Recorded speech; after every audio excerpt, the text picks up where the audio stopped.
This tutorial looks at paint and how paint dries.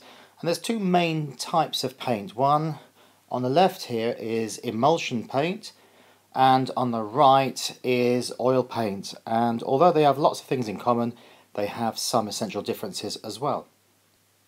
We're going to look at the similarities between the two different kinds of paints, and also the differences between the two different kinds of paints and how each of them dries and sets.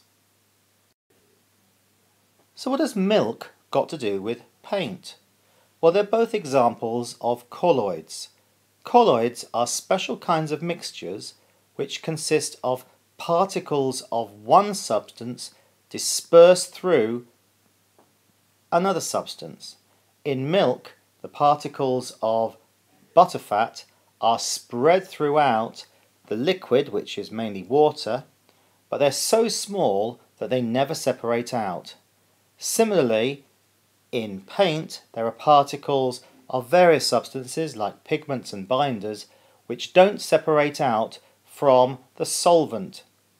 That's because they are so small. The first kind of paint you need to learn about is emulsion paint, the sort of paint you might use to paint your bedroom ceiling or walls. Emulsion paint is the sort of paint that you might use to paint your bedroom walls or ceiling.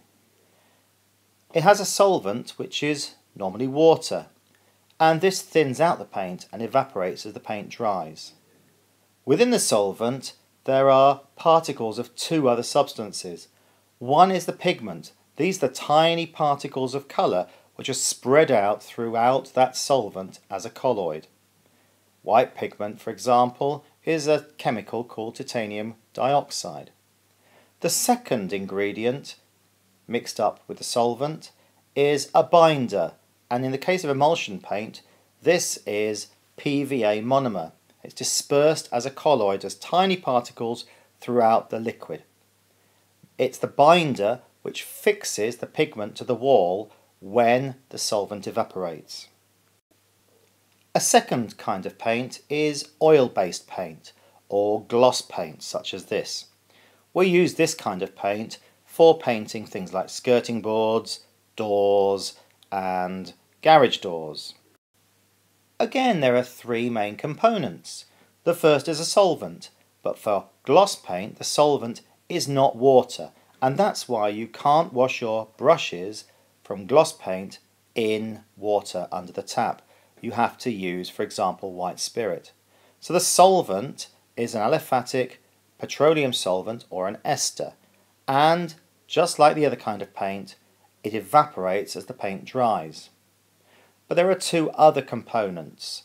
There's a pigment, and these are the tiny particles of colour dispersed as a colloid.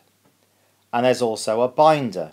Now the binder is a resin, and this reacts with oxygen from the air, atmospheric oxygen, forming a three-dimensional cross-linked polymer. And this is what makes gloss paint so hard. So in summary, two kinds of paint: oil-based paint or gloss, and emulsion paint. Both have a solvent. For emulsion paint, that solvent is water, which thins out the paint and evaporates when the paint dries. For gloss paint, that solvent is another liquid, not water. Again, the solvent evaporates when the paint dries, but another process happens in an oil in the gloss paint reacts with atmospheric oxygen and forms a hard polymer which makes the gloss paint very hard when it sets.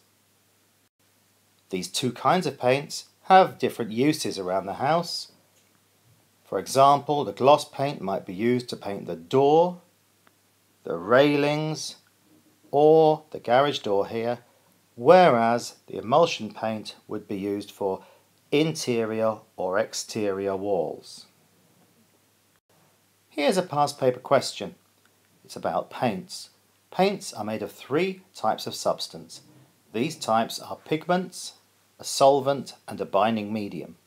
Emulsion paints can be painted onto walls. The brushes can be washed clean easily. What's the name of the solvent used in emulsion paints? That solvent is water. Emulsion paints usually dry in a few hours. Explain why paints dry. Well, that's kind of for two reasons. One is that the paint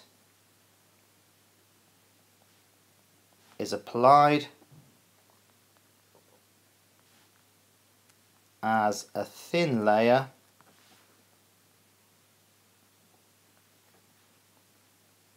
and secondly because the solvent, which is water, evaporates.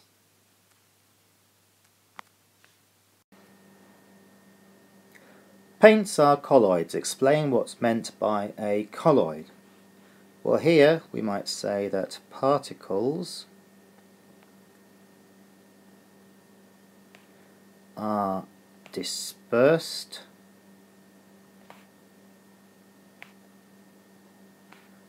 through a liquid but not dissolved.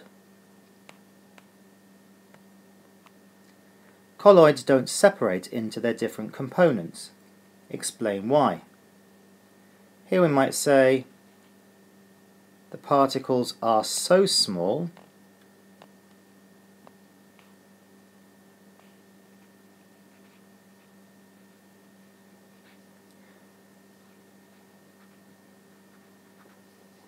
that they don't settle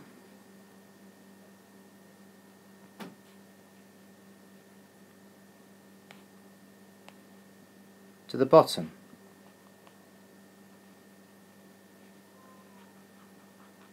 They remain suspended in the liquid.